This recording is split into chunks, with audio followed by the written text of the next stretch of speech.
So, Chris, you've now met Claire, and the first set of images under what you call in here themes and variations set up this whole question of dream analysis. Yes, and so my image here, now this is one of my dreams, in fact, and I had many dreams that followed, and I think it's somewhere like Venice, but going all slightly askew.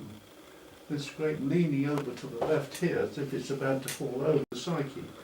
There I am going towards that direction, and here's someone with caution and said, wait, don't rush off. So there was this problem of tearing oneself apart. I've got to go for that wilder place. The other one said, oh no, hold on.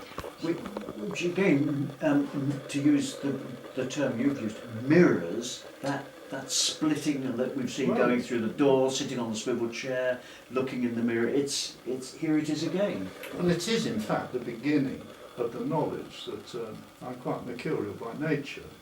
I have a dual personality, and then I do go in different directions. And my work is like that. I never am consistent in my painting. It's always on the move in some way or another. Sometimes going backwards, sometimes forward, but never still. Which will bring me later to the whole idea of the Joker, because that's what he's like. A Joker is someone who changes his spot the whole time. Yes, and the Joker has a habit of emerging in your work, even uninvited. Always uninvited. Yeah. Yes. I love the image on the next page because it's the early stages of your work with Claire, and there's this one here. There's a real look of reluctance. Yes. It's quite an image, isn't it? Yes. What am I doing here? It's not a happy place, but I must read the first bit myself because I have to go back in time to record this. I was fortunate at this time to find a therapist who offered the assistance I was seeking. And as a sort of general introduction, she suggested perhaps I might like to do some dream work. Well, I have to tell her that actually I didn't do dream work, I didn't have dreams. And she said, well look, I'm having a month's holiday, I'm going away. Supposing when you come back, you might try and remember a few dreams. Might I suggest that you prepare by drinking far too much at night, so you've got to get up at night. Oh yes. But on the account, when you go back to bed, don't go to sleep. Keep the lights on. Have a pen handy and have a pen and pencil. And jot down anything that comes. So I said, yeah, okay, I'll give it a try. And she said, I must. It sounds like a bit of an ordeal. And she said, I must warn you, it's not going to be a pleasant journey. It'll be some rough patches. And I balked a bit of this. And I said, oh, yes, okay, well, let's see if I come back. Well, I did come back, and I did set up these things. I had a black sheet of paper by the bedside. I drank too much. I had to get up. So there I was trying to sketch. And curiously enough, within those 2 months, I did 2 drawings. Now this short, I must just show you this book, which I prepared over many years later. And it was my first image of the dream work. I called it something quite different, an illustrated dream journal then. And I put her name on it because it was going to be written by her. It didn't actually work like that. And on the second page, not that one, the second page here, there was my first image. And it's quite a strong one. And you can see a line of figures up against an edge looking over a great plain and a wide river running down and under. And I don't figure in that at all. I'm not there.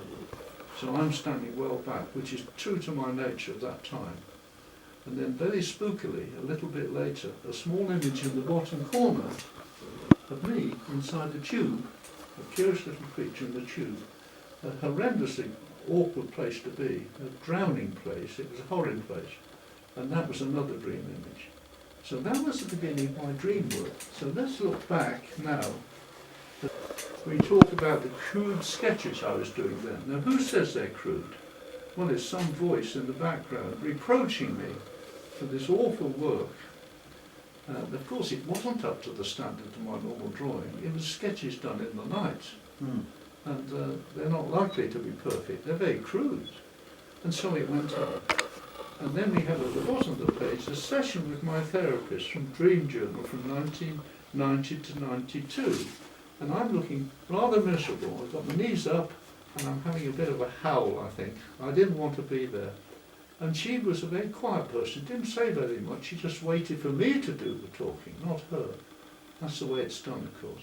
But I did start to bring the drawings in. And off it went. So here, on page 1, breath and breathlessness, my first image of asphyxia and claustrophobia. And we've got a curious little creature in the very dark. Can you pick that out? It's a hard one to see, perhaps, I'm not sure. You're interested in the section in the, Yes, in well, the middle we're here? working down. Yeah. It's the little creatures, must be me in different images, trying to get through. It's almost squeezed to death there, and almost impossible to get through. And how can I possibly get through into this one, round this curve? But if I can, and if I go on in and in, I've got the lovely little image inside where there's freedom. So that was the place one was aiming for, I suppose. And So in here, this is where freedom is. Well, we're going in yeah. this way. Yes. That's into the centre, Yeah. where there was freedom. Yeah. This looks like a sort of reverse birth. It's all isn't it? back to front, yes. isn't it? Yes. But that's what images of asphyxia, of dream work is like. It's not a nice place to be. But these dreams came up. And that was the first one. And here's the second. Here again, I should have to turn it, but I don't know if it's necessary. But there I am coming down out into the open. This was like somebody's backside, so it's a birth, I think, screaming out. And then the rather horrific little picture at the top right, which has a comment. You can read it for me if you like, Patrick. That little comment underneath it. Yeah. My companions help me fulfil this wish, swinging me down into the darkness. Yes, it's a rather morbid It's image. a very morbid picture. I'm up on the scaffolding. This was out of a dream. I'm up on the scaffolding. These are all dream images, and he's pulling me down so I'm going to pass out. And he was helping me on the way. And I was going from an idea of being in a certain place to another. And there's a later image all about it. There's a whole story about that later. Yes, I mean the contrast between these two images Yes. is really very stark. They're dark and Yeah. they're very deep. And then moving on to the second sequence of dreams, that tumultuous rush. And we're back to the dream image again. This idea that you go past something, and if you have a sort of side glance, you might get an idea of something fleeing past with you. And here it is. I'm on horseback, I think, and there are a number of darts coming at me, so war of sorts. Maybe. And we've got the door again, and we've got We've the, got a the door. mirror. Yes, mirror images. Mm. We think back to those early pictures of the first breakdown sequence. And here it is again. We're still looking through, and there's much of that being repeated. This repetitive nature is true to dream work. And over again, a totally different kind of sequence. Yes, this starts to get interesting, because you talk in the book about the emergence of now what you call spontaneity and letting go of inhibitions. Very much, yes. This is about acting, being on the stage, I think. So on stage behind, a huge pouring of people coming out, and the figures sitting down in the audience, or in the foreground, just quietly taking it all in. And so it's really about being still and quiet, and tumultuous things happening all around us. Mm. Yes, tremendous amount of energy in these images. Full of it. Yeah. And so on, through all these sequence of pictures. If I hold this steady so it doesn't collapse, I think I can fold it over. Yes, there we are. Walking up a staircase. And this might be well known as an image you may know about of Duchamp, of people descending a staircase, a very well-known picture. Duchamp, yes. And I'm doing yes. back to front. We're climbing a staircase in this case, going up to some more. But here we're falling. So at all different places of movement. And this is very much true to dream. Dream is not a stable, quiet place. Far from it. It's quite an unknown place in many ways.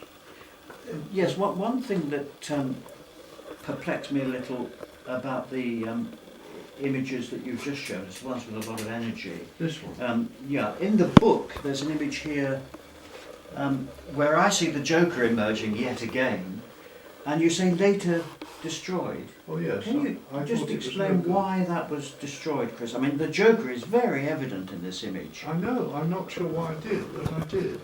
This is when you're in the breakdown state and you're not satisfied with your work, you do silly things.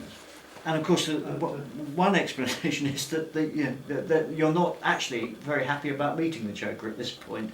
Possibly not. The image has got to come out very soon, I know that.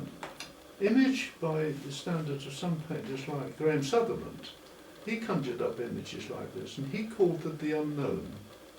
And I thought that was a very good phrase. These are artists who tend to do drawings of images they didn't know they'd done, and he made the comment that the unknown is just as real as the known. I had to think about that. The unreal is just as real as the known. And of course, the person who's created it, it does remain. It is a real thing, but it doesn't exist. So, you know, it's a curious state to be. But as to the destroying of, yes, that is a real problem. Do you regret that now? Yes, I destroyed about 50, which is quite a large number of pictures. Yes, of course, we all do, but then we do foolish things when we're in that state of mind. We have to accept it.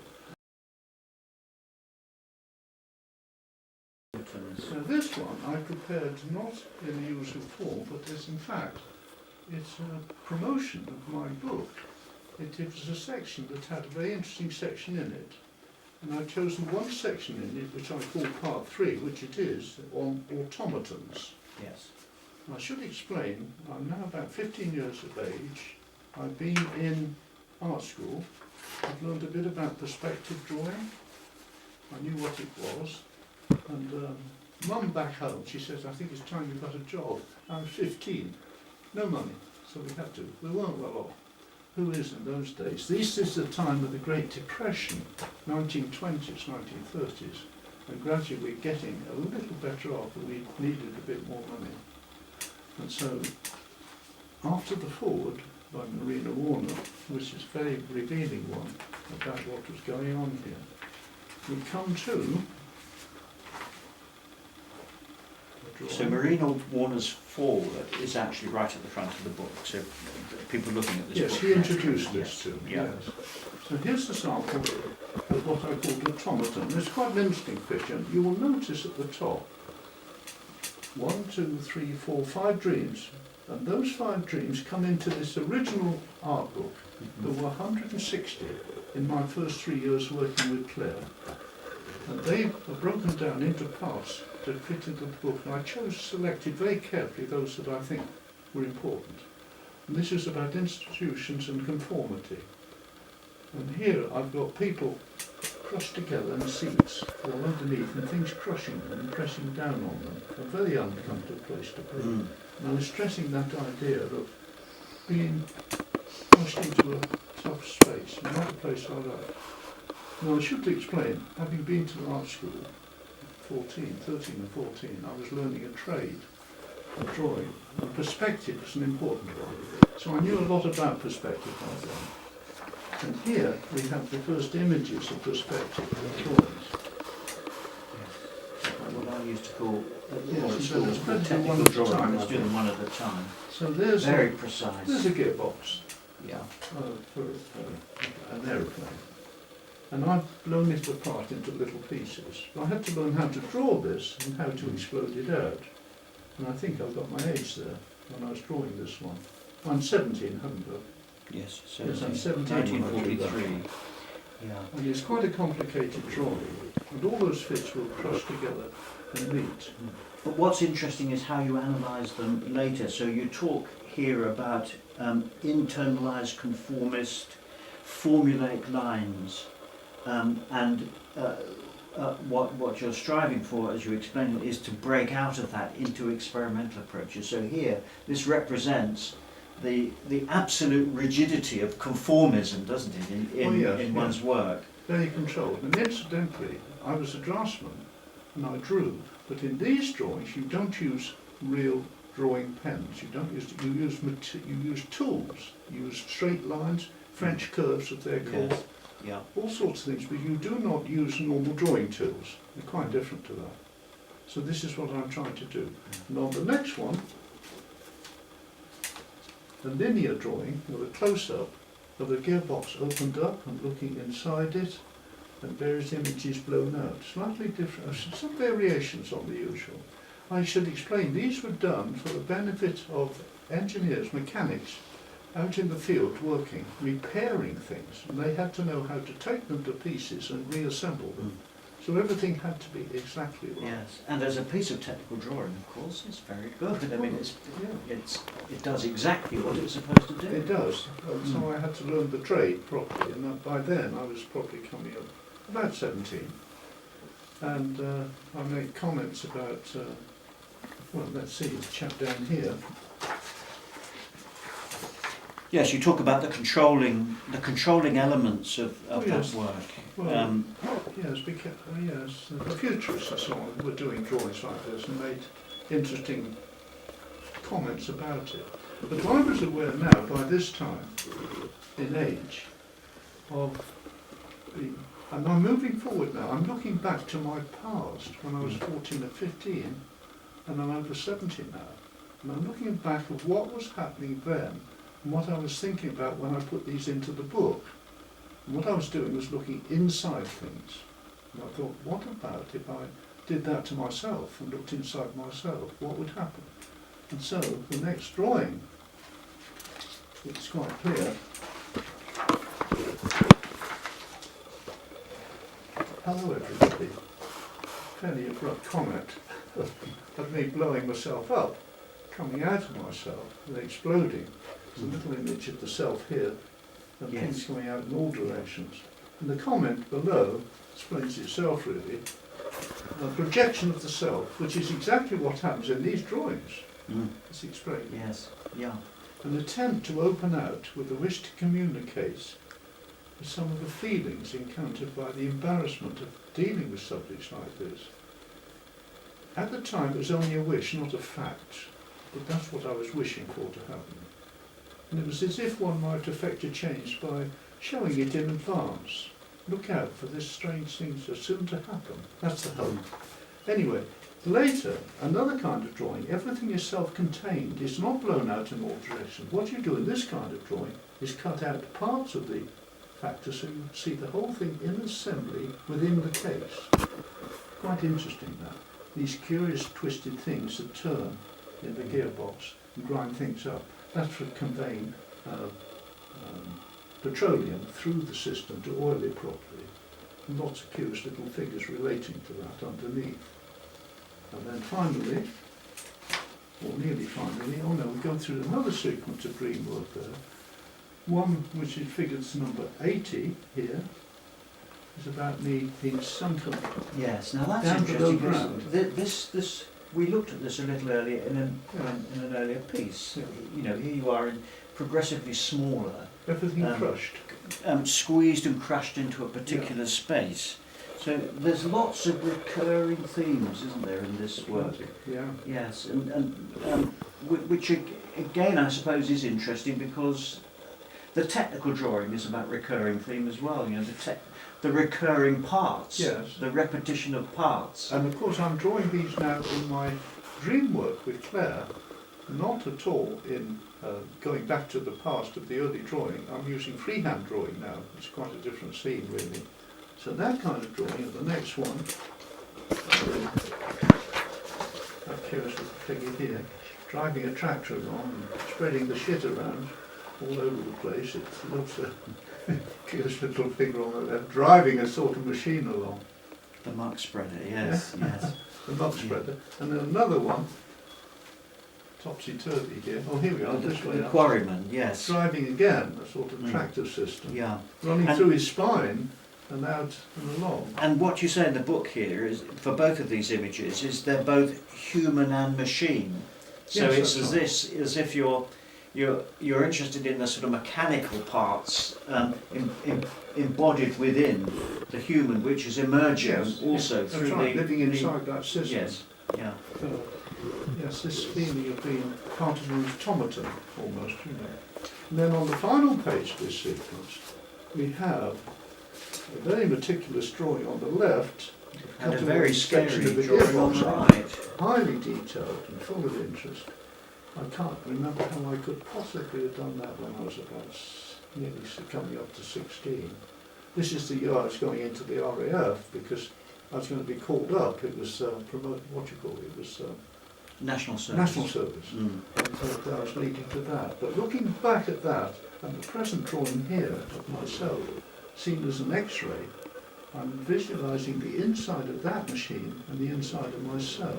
So again, it's these two images, from the past to the present, and reflecting about what it's like if you cut through something, and then what you cut through yourself, by imaginative drawing. So that was the end of that sequence.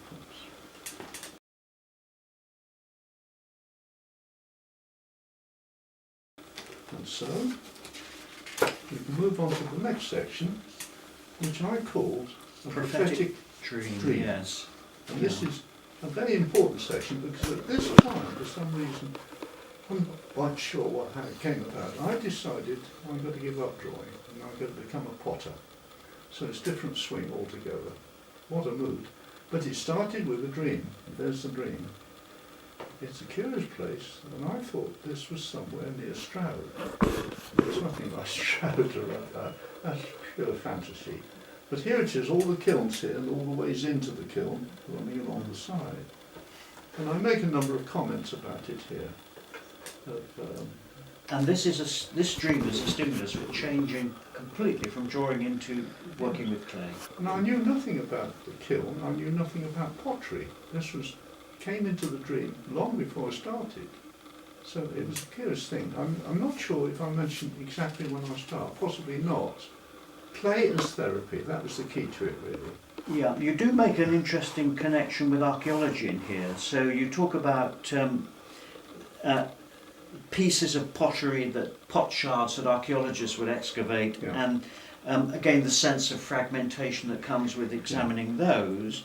And you talk about deeply embedded material which needed exhuming and examining before any sort of reconstruction could begin. Right. So it's a wonderful metaphor, isn't it? You know, you're taking all these bits, you're looking at them and you're trying to put them together in some sort of meaningful way again. I was thinking about how clay broke down into tiny fragmented parts from a great solid piece of rock.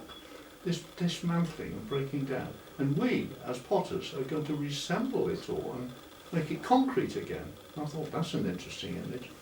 And so I start pottery shortly after this. And produce some quite remarkable pieces, I have to say. So I've got a very intriguing little one here, a 5-part, 5-part pottery of separate pieces joined together to produce an interesting form. So I quite enjoyed making that one. And then I do quite ordinary and somewhat unconventional for the time, of course. Yeah. Yeah. And then designed for pots. Now that one I actually made for a children's drama based on a play called, Jane Aitken, the potter. Yes, writer. Kingdom Under the Sea. That's the one. Jane Aitken. I did a big series of drawing for the Kingdom Under the Sea, and that was one of the first drawings. And there's one of my sons standing, posing for me for the part as Neptune. And so lots of drawings came along that. And all sorts of bird pots. Now I'm beginning to pot seriously now. Bird pots, flying birds. There's a hint of creatures then. And then a real interest in pecking birds. I've got 4 birds lined up there, pecking downwards. And I really enjoyed making those. I thought, this is for me, I'm going to become a potter. Yes. Unbeknown to. But I'm not sure if you bring it out at this stage or it comes much later, but these birds, of course, are rather unconventional, not just in their shape, but also in their orientation. So their heads are down and they're opening up. Yes. This notion of opening up to the world again comes very much. Well, you can put things into in these pots and things like that.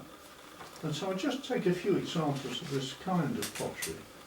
Here we are, other little things, sometimes a singular pot like this. And that pot we actually have in the room, and I'm very tempted We'll bring that one to go and bring it over, because I think from an image it's very difficult to get a sense of just how powerful that pot is. But I'll probably squeeze it out. I can get it out, I think. this is There really. we are, it's coming. It's coming. And Take the head it gives an indication of just quite how remarkable this sort of work is. Let's take the flower out. Here we are. Oh, there we are. So, one of my pots, a bird pot. So, here's the pot and here's the beak of the bird going right round the creature. Here's the other side, coming down. And stand it on a smooth surface. There we are. So let's turn it slowly.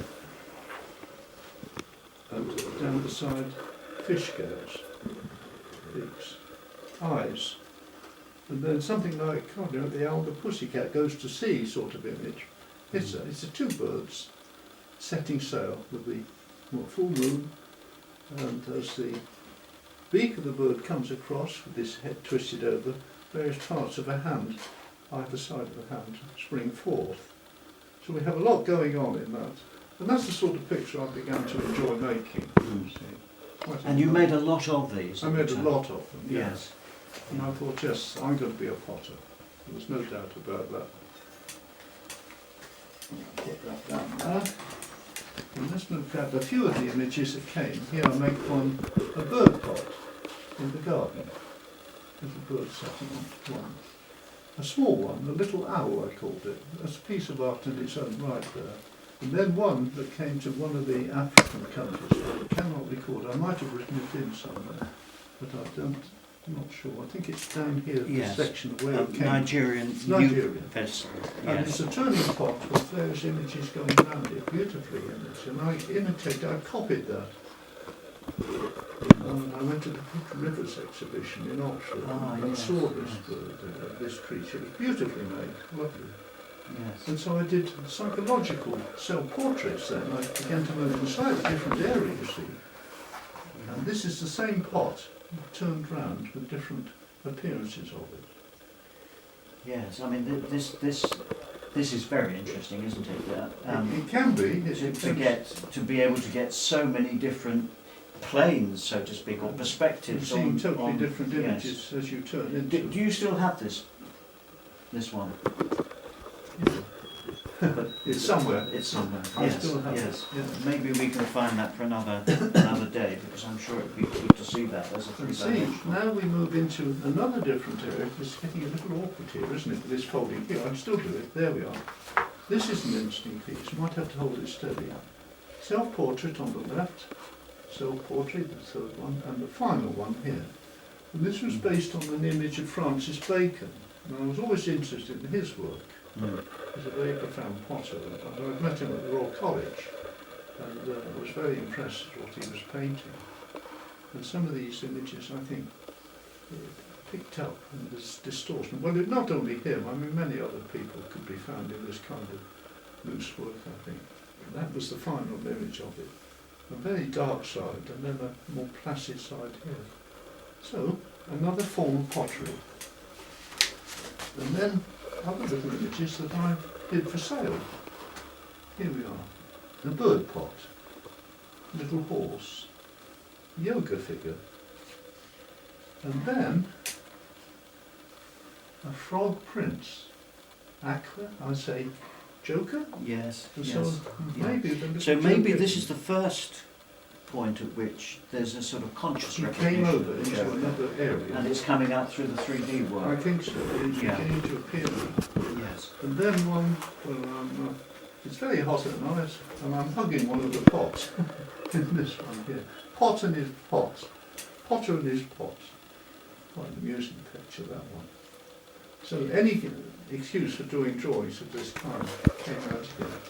And here I am, potting away, leaning right over it and holding it in the hands. Yes. And then, But also, the way you've drawn this image is as though the pot is holding you as well, Chris. oh, you've seen something I haven't. Yeah, I haven't I seen mean, it like that. You could It's see as it if like the pot is reaching out to you as well, Well, it is, isn't Um, it? Yeah, you're right. and that Yeah. the pot's holding you as well as you're holding Yeah. the pot. We've got a Yes. full moon up, it's done at night. And so it goes on. And finally, I say finally because it was the final image, and we're going through, let's see, this was done in August 90. And I went on for a few more years. And this was the final thing I did. Here's my pottery. I had a small pottery that was in my garden. And all these images were made at the same time and all ready for firing in the pot at the bottom of the garden. And I didn't know it at the time, but somewhere in this sequence here, I say, and the judge would go on making pots like this. I found that there was a lessening of interest which may have been subconscious. For somewhere along the line, I wasn't able to continue. The final bird pot was a glaze, as shown above. So I was drawing to the end, and it lasted for about 3 years, maybe 4. And I really enjoyed it, but I knew I'd got to get back to painting. So that was And have you ever returned to I never went back. Well, it's too involved. I'd have to get another pot. Mm. I'd have to get Yes, kilns and in. kilns, It's yeah. too costly. And Yes. no, it wasn't for me really. No, it's a nice idea, but no, Yeah. it wasn't to be. So that was number 4. So let's just take a break, Chris, just for a few moments. The next section that we're going to look at in your book, which we call Unmasking the Monster, Right. although it's mainly a return to painting, it does actually bring in the theatre work that you were involved with at the time, and there's a really strong three-dimensional influence through the whole section. Right. Okay. So there is certainly a carryover of that dimensionality from the earlier work. Tell us about how you start this section off. What's the beginning of Unmasking the Monster? How did I create the image? Well, it's rather like my unknown other images that I've made. I don't know how I create them. I play about with colour. I spread it around. I'm not sure any artist knows how it actually comes about. It just does. And why should a few flames come up in this little corner? Perhaps to fill the space. How is it I got fingers here? Well, that's more explanatory because obviously there's a figure leaning with his head to one side. There's an arm supporting it. And so that bit relates to what is seen inside here. And hair is falling down on this side. But apart from that, the image is just created out of space. That's how it works. None of us quite know how it works, but it does. That is the unknown, the Yes. unknown image. And then we have a very intriguing little figure here, top left, which I call the little bristling monster, this chap. Yes. And I saw this figure in a dream, and he looked very odd indeed. Yeah. How do you, I mean, when we're dreaming, how the hell do dreams, where do they come from? What are they about? And why has he got little spikes all along there and around here? And there, nevertheless, there he was. And then here he is, defending his kids from someone up here who's trying to interrupt. So there's quite a little legend there, a storyteller of what's going on. And then I meet myself as a monster, who is a spider with plenty of things going out all the time. Well, that's ludicrous, isn't it? You couldn't possibly do a thing like that, could you? Unless you were dreaming. You know, it's pure fantasy. But there It's he is. not. It's. I have to say, Chris, it's not recognisably you in the spider. No, it doesn't look like me, does it? So you know, what is it that's telling you that you're actually in this spider? What's going on here? Because it could be anybody in the Probably spider. look in the eyes and the glance sideways, you know, the uncertainty of it. I don't look a very confident spider, actually. I'm not going for somebody, so maybe it's that. It's impossible to say. I say self-portrait as a spider, and I can't explain that. But I do mention somebody, oh dear, Radon, now the French, and you know his drawings? No. The extraordinary things, they're much darker than that, but he did a lot of that kind of work. And I think it was the influence of that painter that made me create that one. And I look rather sad. If you look on the right-hand side of that creature, he's not looking very happy, is he? No, he's not. Rather downbeat look. Yeah. So that's my state of mind there. Now we come to an interesting painting. The Witch and the Mandarin. There it is. And there it is up on the wall. Yes, I it's don't know back. if we can bring that No, down. we Might be worth bringing it down, really. do you want to? I think We'll take maybe. it out of your book. Yeah. Let's look at this image, Chris, because it's an extremely disturbing image in many respects. Well, to start with, can you see it like that? You'll notice in that face that there's one face looking to the left and one looking to the right. There are two faces in one there. One's looking ahead, and yet both together are looking back at the little chap being squeezed to death by the left hand of the creature as he walks forward. What's it saying? That I'm terrified I'm going into the stew pot, probably. But at the same time, the witch herself has got a big thing she's sticking through her own head with her armour on. What's that all about? I don't know. But that's what I came up with. It's a bit unnerving. And Marina Warner had a comment about it, and we'd have to find it in the book to find the quote. But all I know is I had to draw that image. Extraordinary, isn't it? And also, not just the image itself, but the as you've just described, the knowledge that you had to draw that image, not any other image, but that particular image. Well, there's this idea of reference of parents and children as well. You know, the fear that some people might have of a parent or whatever. You know, uncertainty and doubt about it. Yes, you talk in here in the book about the possibility of being consumed by the unknown during spiritual explorations in the Shadowlands. That actually refers to the picture above it, but in some respects could also refer to this one as well, because this is also quite a disturbing image. It could be. There's a nice little figure in the bottom left corner, two people going off towards him, not too perturbed by it. No, I quite like that. Going into dreamland. Yes. Now we move on to the theatre monsters.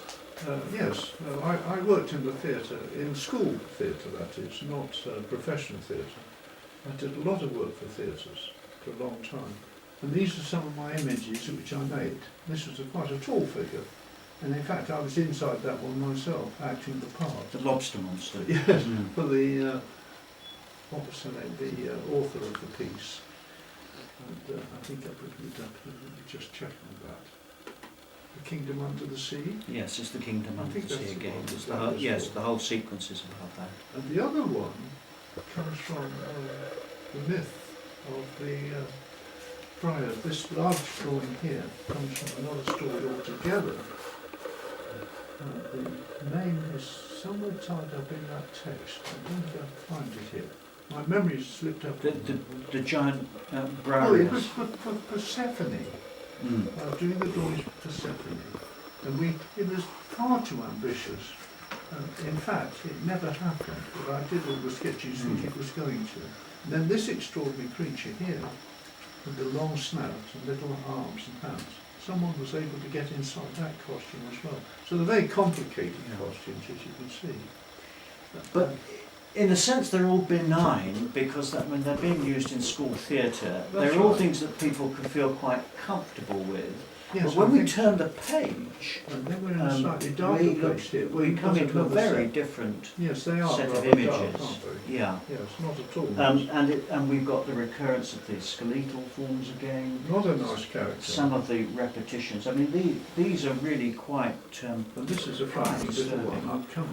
I've dripped down into a sort of quicksand with a little creature aiming for me, and it was not a nice place to be at all. Yeah. So where are we? Sorry. We're talking about hateful monsters, Chris. Oh yes, and we've looked at some of the recurring themes in those. So over we go again. And we come to hopeful ones. And we come to hopeful ones, yes. And these again look very friendly and benign. Yeah. Pregnant ones. Yes. And then a whole family of them down here. So this alternating between the hopeful and the hateful. What's going on here? Well, Swings and Mood, I think, is what it's like. It's a mercurial me, a downbeat day and upbeat day. The upbeat days produces a more spontaneous, hopeful future. Yeah. And the downbeat does exactly the opposite. You sink. So the whole point was trying to get out of this place. That's what the book is about, trying to come out at the far end. Now, I don't think this is going to happen. But we find that perhaps it will. And so here are some more entertaining pieces, I feel. This one in particular I'm very fond of. I called him a little, what was it I said? A little warrior. A little warrior. And I gave that as a gift to Marina Warner, and she took to it. That was right up her street, She could identify with that one. So she did. That's And nice. Some we of them have long snouts, like night hen as well. so we've had hateful and hopeful, and then we've got ambiguous. We've got ambiguous monsters, which are neither one nor the other, or it's difficult to actually say what they to are. the end. This was an interesting one. And that referred to that poem that I showed you just now. The Yeats poem, yes. Yeah. And here it was someone's been saved in a great tumultuous thing, you know, underwater sort of scene. And some creatures sort of having a peep there at what's going on. I think I turned that to the end of this small sequence about this, but in the book, of course, There are many there's more, much more. yes. Yeah, I just wanted to pick up, if I may, on the ambiguous monsters, just Well, take moving any on like. with the Well, that's the monster an theme. interesting This is interesting, isn't it? And you say, one of these you call tittle tattle, and you say inner voices gossip and censure one's attempts at letting go. Yeah. I thought that was actually a rather important statement. But some of these images with the ambiguous, again we've got the repetition here. I have that drawing just over there somewhere. Yes. It's a very large drawing indeed. Which to me is echoes of the earlier work that we talked at in It's the an interesting first picture. session. Yes, and it's very much me. I'm in the middle with a very large ear picking up the information from the two characters on either side. I'm a gossiper, if you like. I'm listening in on all this. And what's going on? What is going on? I call it ambiguous, it certainly is, but this idea of gossip and things being spread around, very much so. And then a very happy little picture up there, Yes, that's having a right. pee in the woods, you know, so to speak.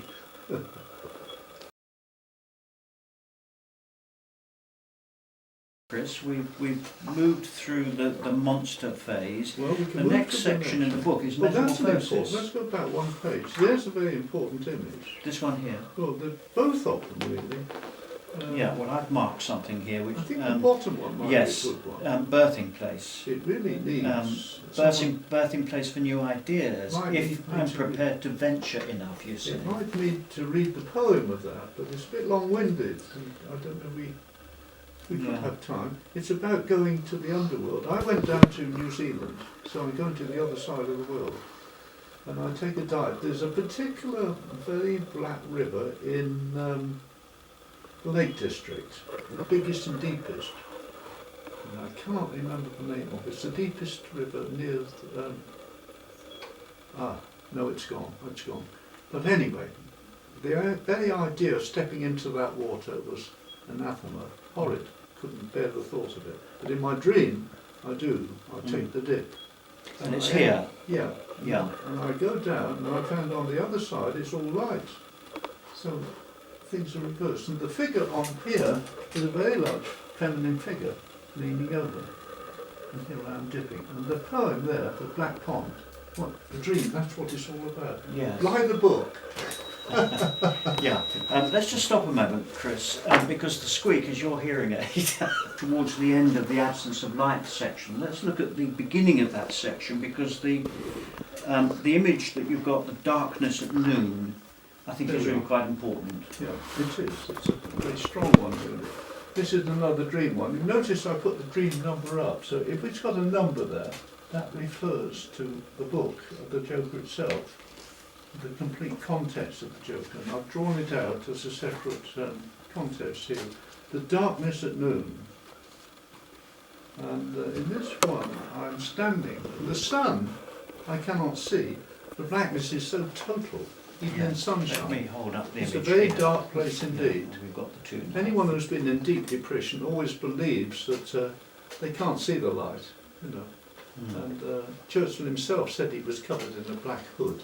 It was all dark. It's not that uncommon for those in deep depression.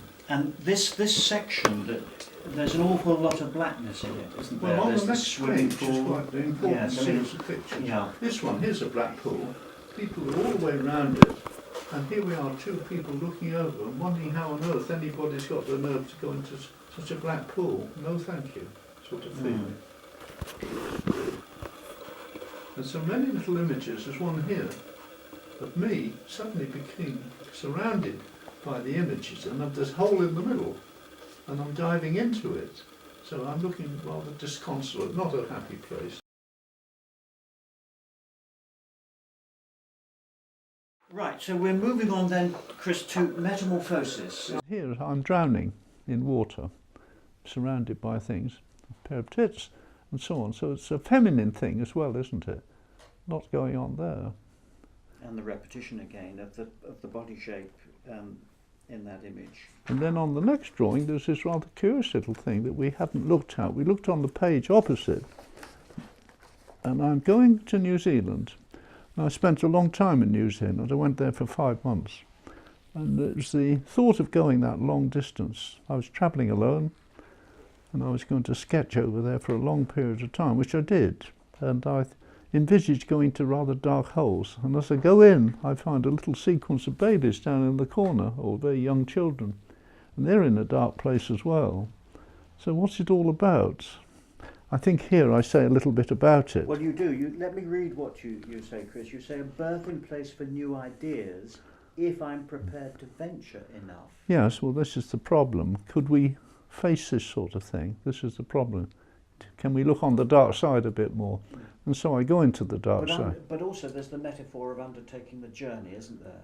And yes, this is that both came. metaphoric and a real journey, in that going to New Zealand. Yeah, that was quite a challenge, really. Yes. We're going to a place where there are volcanoes and all sorts of things are happening there. So that was going to be very interesting.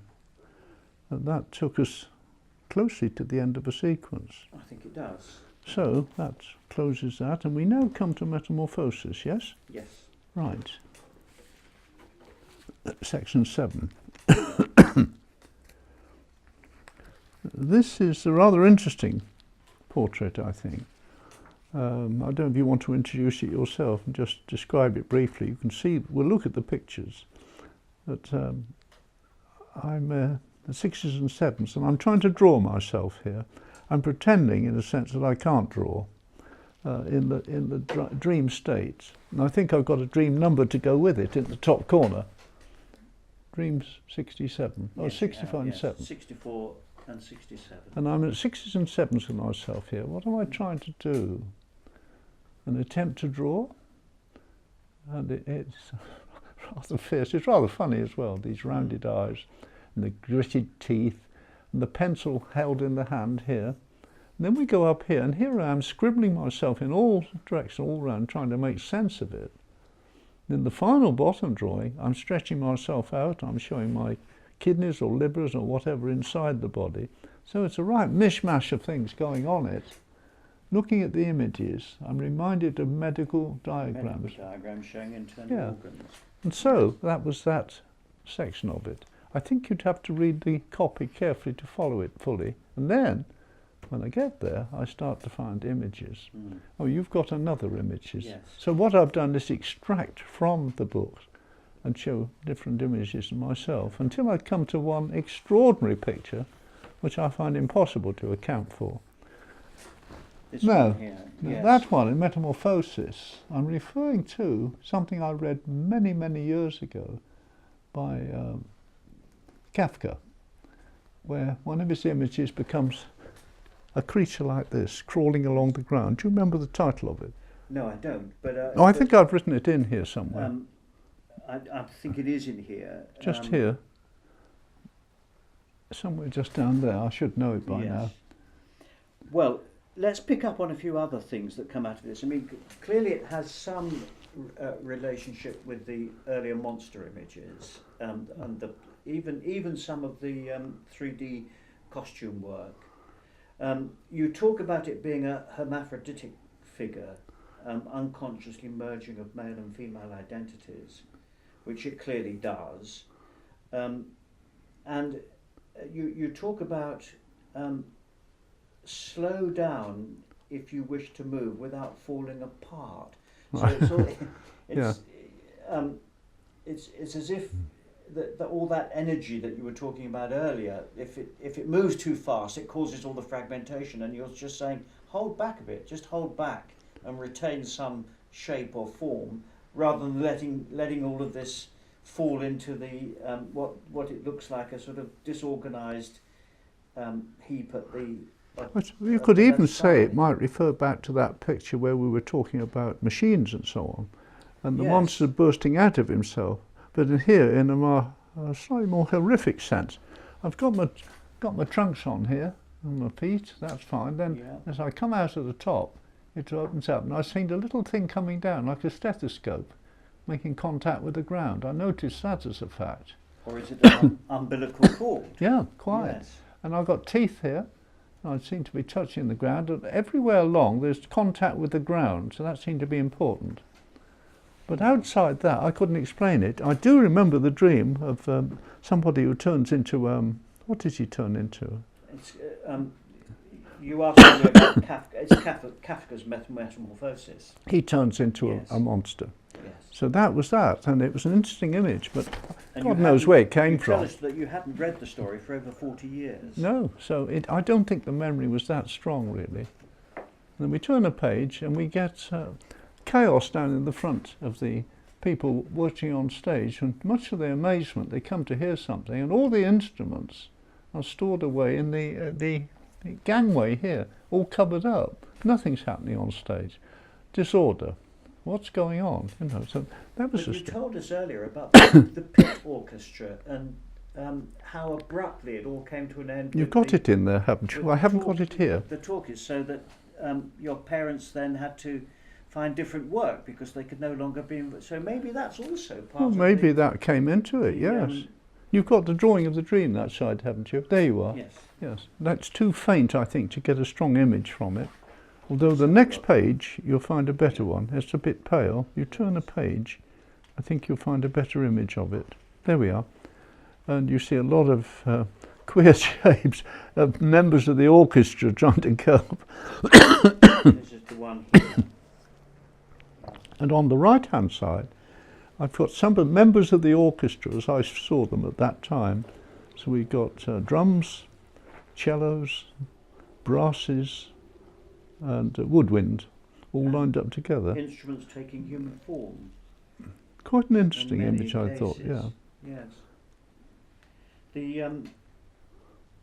The piece at the bottom reminds me of a bit of Picasso ceramic. Or the Italian, not the Italian, the Spanish Giro. You know who I mean. I'm trying to remember the name and can't. So that was another image of it, certainly. And then on the next page, oh, you've got one there. There we are in the woods. The woodlands. That one. That's Yeah. a rather curious picture it is, indeed. Isn't it? It's, tell us about that, Chris. This image here has got so much. It's such a busy Yes, painting. it's a There's very so much thing. going on in there. It's a sort of root of something trying to come back into life.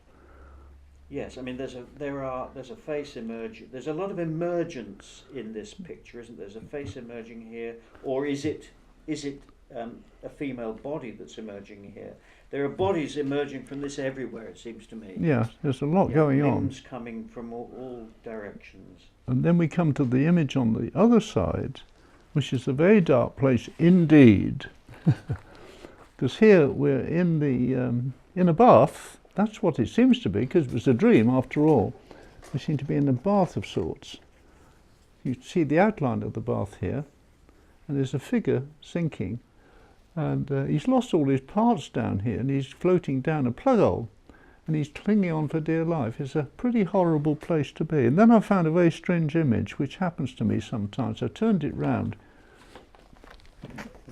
so many degrees, and I saw a face here, eyes, nose, and so on, looking Yes. rather horrified himself at the situation Yes, of with his son. hands coming up to the eyes. It's as if the son, and that's a mouth, is looking appalled at what's happening to his son. You know, it's the darkest image I think I ever created. But this and also, I mean, I see another face in there. If you turn it the other way, there's one here. Well, you could see that, yeah. A pair of eyes here peering out. So, and this again is something that seems to recur in your work. It's what you talk about, the unconscious manifesting itself in the the unknown, reality, the unknown. Yeah. Showing up. But it occurs in your work so often. It can do, yeah. And yet one can look at other people's work and never find anything else in there. So there's something deep. Well, it may be that- searching for that, something there, you see. That's right. So that takes us through, I think, that section. to- Yes, confrontation is the next one.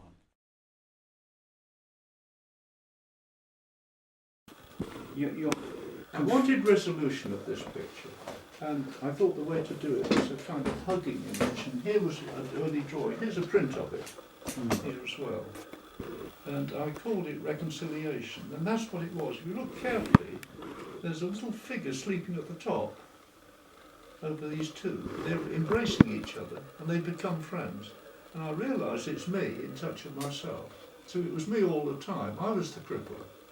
And so I find resolution of the cripple side of my nature, part of the breakdown sequence, coming together. And over what sort of time period did this sequence of images take shape, and then this resolution image? Very short, really.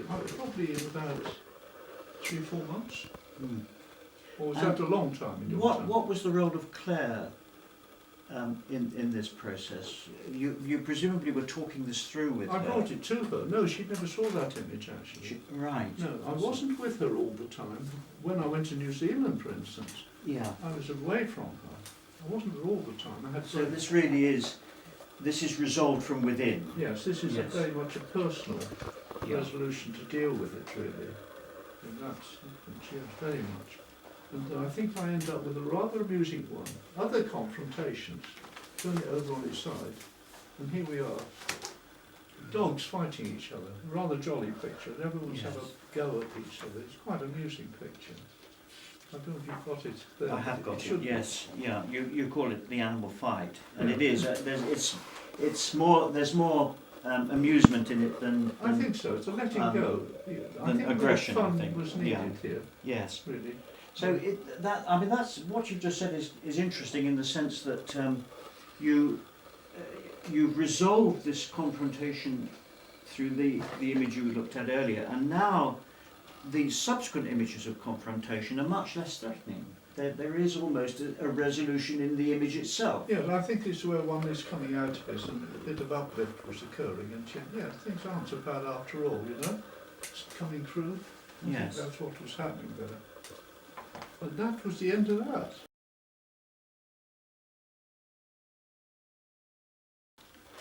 Yes. Now we're back into a lot of theatre imagery with masquerading. Well, let's start on the first page of that. And here, there's quite an important image here. I was very surprised when I dreamt this one. There was 4 parts to it, and this is the first part. Removing Removing the mask. Removing the mask. I found this strange creature with a great pipe sticking out in all directions, and 2 hands in front, pulling it off, as if it was sort of soft material, revealing more and more of this mask. I haven't got a hell of an idea what was going on there, but there it was. And I felt it represented a figure of power, perhaps a warrior. And, Yes, on the next image, on the next page, Right. there are a whole series of sketches of. well, this led to some theatre work I was doing at the same time, so it might have been tying up with that. I'm calling it The Faces of the Aerial. We were doing a play of someone had written in the school grounds. It was about a space travel. So I had to make images that would fit into the space travel. So here they are, making up creatures. And we actually made some of these masks. I remember making that one. And here we are, making a very complex thing. We had a lot of materials there for doing this sort of work, by the way. But in the book, Chris, you say this: I was fascinated by masking, the ability to conceal and disguise interior happenings, and at the deepest psychological level, protect the vulnerable self. Well, So the whole notion of the mask. yes, it says a lot about me, wanting to go into that area too, and making costumes that dealt with this. Look at this one, of sea creatures at the top. When we actually made this, you can see the cloths we used. A pair of tights at the bottom and a pair at the top, and using them to join together to make an image like that. And then, turning over, in that page, we made that extraordinary image. And you can Assessing see how big it yes. is. It's very Yes. large indeed. Yeah. And that was, it stretches up a great height. And there's a bit of a fantasy attached to that, because if we read the text of that, you'll find the damn thing never happened, much to my annoyance. You see, I was in one of my depressed states. You're Whistling beating- again. Stop that. Thank you. Go on.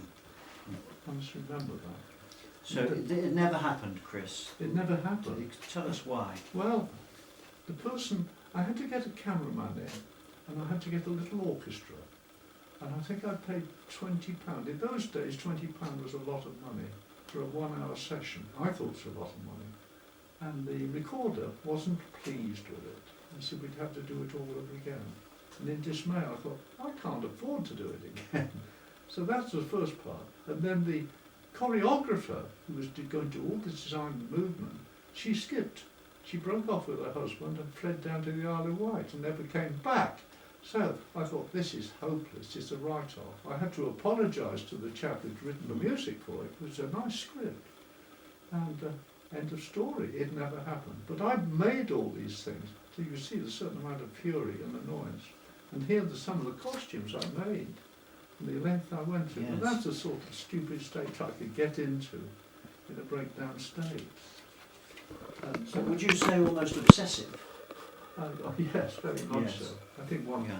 had to come out of that sooner. But some of the figures here were very interesting. This was the chap up here, the mask maker. Yes. You can see I was pretty miserable. I was constantly wearing masks, and here they are pulling. I kept pulling them off, but then my true Yes. self came out. Let me read what you've written in the book. When young, he wished to hide his personality and protect himself from life's pressures, building himself masks which disguised his true feelings. In time, this mask maker was undermined by his own psyche and needed more freedom of expression, and eventually abandoned these artificial faces. He now discards his final mask. So it's the throwing off of the final mask. Yeah, so there you have the end of the story, really. Mm. So Yeah. we come to section 10. And this one is death and regeneration. The first picture, I laugh at it now, but it wasn't funny at the time. Dream 69, death and regeneration. Rows of beds in the hospital. Each patient can opt for a cot with the side at an extra cost. And doctors arrive with pigs' heads and cut open with a knife for each patient. Those who can't, won't pay, get no such treatment and won't be given a new head. So that's the way it was. Sounds a bit like the modern situation today in the hospital. You know, things are not getting quite what one wants. But you can see it's a grim situation. Here we are waiting for new heads at the top. And the pig's head There's in a the sense pig's a head, mask, isn't and it? he's been fitted with a pig's head. And here he is standing happily, content with his lot. So, decapitation indeed. Turn a page, and we get some of the images that occurred during this dream. Here we are. Some creature, I'll probably say what he is, has decapitated the head and is lying down. So we're in the realm of horror, really, aren't we? Cutting off heads. And here was a very strong image at that time. It occurs there. It's got a lot, I think it's rather interesting drawing at the same time. You might like to read the text at the bottom, which is a bit too small for me. The warrior head. Yes, Yes. a bit small for me. It's Can you read contemplating on the meaning of decapitation. Yeah. When the sun goes down, it will be cooler. Brackets contemplating. Staying with change, moment, transformation. So I can't really work out what's going Well, on this there. is the head on the Chris. ground. I haven't got it. I'm running off without a head in the distance. He's gone, and I'm left behind, contemplating my condition in this dark space. What's it about? Heaven knows. Well, it says a painting resulting from a particular Tuesday in 1994, a day of deep depression. Yeah. Well, I'm certainly in that place, so these were leading towards something other, I think. And that took us to the end of that sequence, did it not?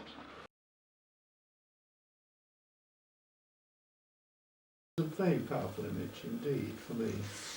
We'd gone for a walk in the country, and I'd taken my sketch people with me, boys who'd come out sketching. I took parties out, and I came across this figure, and I noticed it had a head here, and it seemed to be something trussed up with supports around it. And it was a very real image. I saw it in another of those unknown creatures. And then I did a set of drawings on the other side of the page, which showed various sketches of what he might appear if I did redrawings of it. And they're slightly distorted and twisted. There's one in the middle, just here, quite a small one, that shows me struggling to get out of the system, I think. And there's a bit of writing about it. And then I find myself looking at myself trussed up and a head on it, and I'm caught up. And then there's still a figure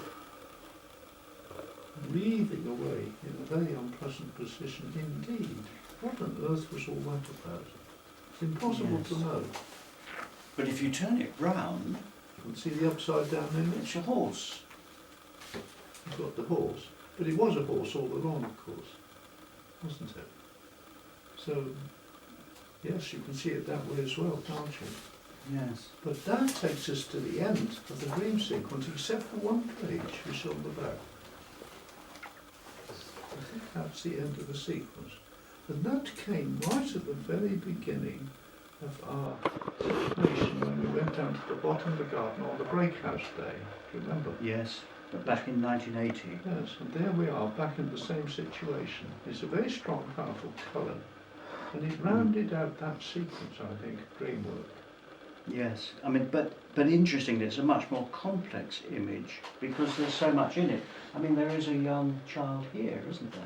Well, I saw it more as a twisted female, more feminine than masculine, really. All knotted up and all twisted up and circulating. I see it as You the could young see it. child clinging to the legs of the Well, yes, you could see the this. adult. His hand up there and he's crouching there. Yes. You could see that.